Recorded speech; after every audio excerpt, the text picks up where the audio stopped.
surtout de Koursk. Poutine a-t-il vraiment acheté une armée de 12 000 kamikazes au dictateur coréen? Des Nord-Coréens? Oui, il y en avait. Ils ont dit que c'était des Coréens. Et pourquoi les Ukrainiens ont envoyé des Abrams américains dans la région reconquise de Koursk? Un reportage spécial difficilement imaginable jusqu'à récemment. Et la ligne de front, l'attaque féroce des Russes dans le sud et la situation très difficile dans l'est de l'Ukraine. Les mots encerclement et chaudron nous sont revenus en mémoire. 1500 Russes tués en une journée est déjà une norme, mais ils continuent d'avancer. De nouvelles menaces et de nouveaux villages conquis par eux sont apparus. La Russie a augmenté cette année le nombre de troupes en Ukraine de 100 000, a déclaré le commandant en chef Syrski dans une interview à Le Monde. Notre principal objectif en matière de défense est d'infliger un maximum de pertes sur le champ de bataille et de détruire le potentiel militaire de l'ennemi dans les profondeurs de son territoire, déclare le général. Mais il y a un endroit où les Russes n'ont pas encore vu de succès et qui reste le plus douloureux pour Poutine. Il a besoin de son propre territoire pour cesser d'être une monnaie d'échange dans d'éventuelles négociations avec Trump. C'est sur cette ligne de front de la guerre russo-ukrainienne que le correspondant de guerre de TSN, Andriy Tseplenko, a vu des Ukrainiens sur des chars américains sur le sol russe détruire l'armée de kamikazes de Kim dans le but de contrecarrer les plans de Poutine. Abrams traverse à toute vitesse un champ enneigé à Koursk, déchirant des morceaux gelés du sol russe avec ses chenilles. Ce qui semblait irréel au début de la guerre n'est aujourd'hui qu'un épisode d'une ligne de front longue de 1200 km. Démarrage du moteur. Ces tankistes de la 47e brigade viennent de rentrer d'une mission de combat et préparent leurs Abrams pour une autre. Les tankistes ne sont pas sûrs à 100% si les Nord-Coréens faisaient partie des unités ennemies qu'ils ont détruites, car le visage de l'ennemi n'est pas visible depuis le char. Mais le fait que les légendaires Abrams roulent à travers le territoire soi-disant souverain de la Fédération de Russie ne peut être perçu que comme une gifle au visage de Poutine personnellement. Ils visent l'ennemi à une distance de plusieurs kilomètres et appellent leur équipement un fusil de sniper à chenilles. Fusil de précision. Cela fonctionne parfaitement jusqu'à 4 km. Nous disposons de 4 types de projectiles perforants, cumulatifs, à chevrotine et à fragmentation hautement explosive. Et pour chaque type, il y a encore des corrections dans le calculateur balistique. Des munitions correctement sélectionnées, plus l'habileté du tireur et le premier projectile atteint la cible. Il s'agissait d'un véhicule de combat d'infanterie. Nous avons travaillé à une distance de 2 km 300 mètres. La technique avançait à travers le champ. Je l'ai vu à la fois visuellement dans la lunette principale et j'ai confirmé avec le thermique que la trace thermique était là. Nous l'avons touché du premier coup, il n'y avait aucun problème. Avec le premier obus. En duo avec le véhicule de combat d'infanterie Bradley, depuis octobre, les chars Abrams dissuadent efficacement l'offensive russe sur le village de Soudja, la plus grande colonie de la partie du territoire russe actuellement contrôlée par l'Ukraine. Nous sommes partis à l'assaut. 2 chars, 2 Bradley, partis, pris d'assaut, revenus. Les premières pertes des Abrams sur le front de Pokrovsk, selon les déclarations des combattants, sont survenues en raison de l'ignorance du fait que les Américains avaient démonté des éléments de blindage secrets en uranium appauvri des véhicules. Ils n'ont pas dit spécifiquement qu'il s'agirait d'uranium ou non. Nous nous attendions simplement à ce qu'il y ait une sorte de blindage. Mais en fait, nous n'avons tout simplement pas été prévenus qu'il n'existait pas. Si on nous l'avait dit plus tôt, nous aurions installé le 4C20 plus tôt et nous aurions préservé notre personnel et nos machines. L'expérience sanglante de Pokrovsk nous a permis d'étudier les forces et les faiblesses des Abrams. Les chars, comme on dit, ont subi une certaine modernisation. En plus des éléments de protection américains standards, ils ont également la protection dite Contact 1 installée sur leur blindage et elle est assez efficace. Partie frontale renforcée. Un puissant moteur de 1500 chevaux fait de l'Abrams, malgré son poids important, une arme très maniable et donc efficace pour percer les défenses ennemies. À mon avis, il n'y a qu'un seul problème avec cette machine, nous n'en avons pas assez pour la victoire. Pour un travail efficace, pour une dissuasion efficace de l'ennemi, nous avons besoin d'au moins 10 fois plus de telles machines. Selon les données officielles, l'Ukraine n'a reçu que 31 Abrams de la première modification. Environ 6000 de ces véhicules se trouvent dans les entrepôts américains.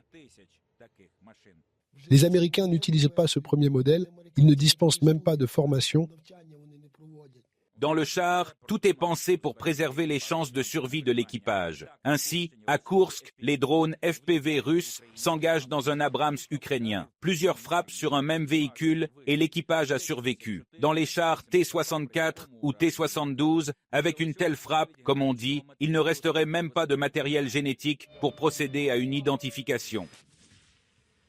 Le commandant de cet équipage a été blessé dans la région de Koursk, mais pas dans le char. Son véhicule a été endommagé, les tankistes évacués et ont été touchés par des balles d'infanterie russes. La balle est passée à travers la gorge, l'épaule elle a été légèrement touchée, c'est vraiment de la chance. Les tankistes de la 47e brigade ont probablement été la première unité ukrainienne à affronter les soldats nord-coréens dans la région de Koursk. Vous avez dit que les troupes suspectes vues sur le buggy n'étaient pas les nôtres? C'est-à-dire Coréens? les Nord-Coréens. Oui, ils ont dit que c'était des Coréens parce que nous sommes partis, nous avons travaillé, nous sommes revenus. Le lendemain, on nous a dit, et la nouvelle s'est même apparue sur les sites internet russes, que les Nord-Coréens avaient été les premiers à être détruits. Les services de renseignement sud-coréens estiment à au moins une centaine le nombre de victimes nord-coréennes dans la région de Koursk. Depuis novembre, la quasi-totalité de nos unités dans la région de Koursk ont déjà engagé le combat avec d'importants groupes de militaires asiatiques qui ont été lancés à l'assaut sans véhicules blindés. À la fin du mois d'octobre, l'unité a reçu un message radio. Attention, nos invités vont engager le combat. Les invités sont-ils nord-coréens? Oui.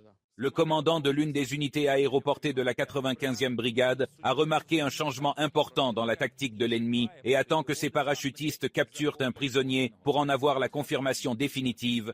La Corée du Nord est-elle ou n'est-elle pas la Corée du Nord? Nous n'avons pas d'informations à 100% sur l'endroit où les 50 personnes ennemies sont simplement éparpillées sur le terrain le long du front. Les Russes se déplacent en petits groupes de 3, 4, 5 personnes, mais ici, ils marchaient en rang de 15, 20 personnes à la fois. C'est-à-dire comme une rangée? Oui, ils allaient tout droit, par le l'un terrain. après l'autre. Ils marchaient tous dans la foule. De tels groupes se précipitent pour prendre d'assaut les positions ukrainiennes dans plusieurs directions simultanément. Eh bien, plus de 300 soldats des flancs gauche et droit nous ont attaqués en même temps.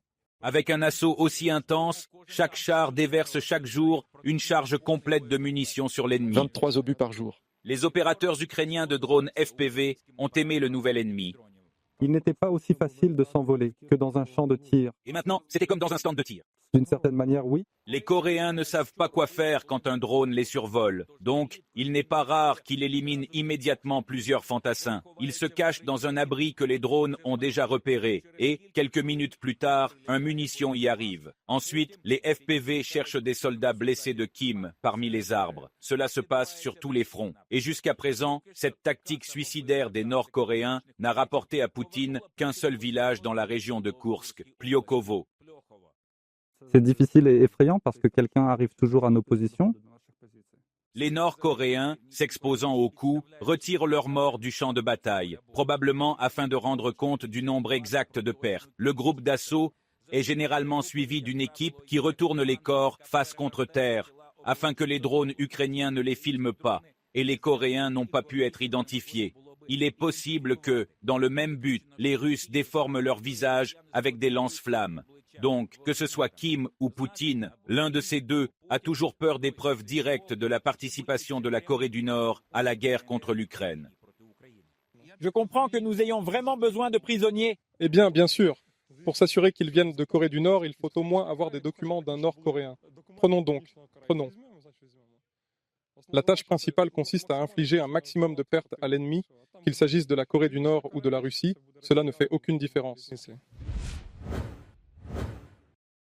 Cependant, tout n'est pas mauvais chez les Coréens. On constate que les troupes de Kim Jong-un ont un meilleur entraînement physique que les Russes et qu'elles sont meilleures au tir. Ils sont formés pour abattre parfaitement les drones et tirer parfaitement aussi. À une altitude de 60-80 mètres, ils ont pu nous abattre alors que nous volions à grande vitesse à travers leur colonne, c'est-à-dire qu'il ne s'est pas enfui, il a vu qu'un drone arrivait et il lui a tiré dessus jusqu'au dernier. Si 11 000 de ces soldats s'adaptent à la guerre des drones, ils constitueront une menace sérieuse. Mais cela prendra du temps et Poutine n'en a pas. Il doit pousser les Ukrainiens hors de Koursk avant l'investiture de Trump pour priver Kiev de sa principale monnaie d'échange dans les négociations probables. Poutine a acheté ses soldats jetables pour les lancer par milliers sur les positions ukrainiennes. Cela signifie que nos hommes à la frontière nord auront beaucoup de travail à accomplir dans un avenir proche. Andriy Tseplenko, Ilya Shenkarenko et Serhiy Perfilov. Semaine TSN 1+1.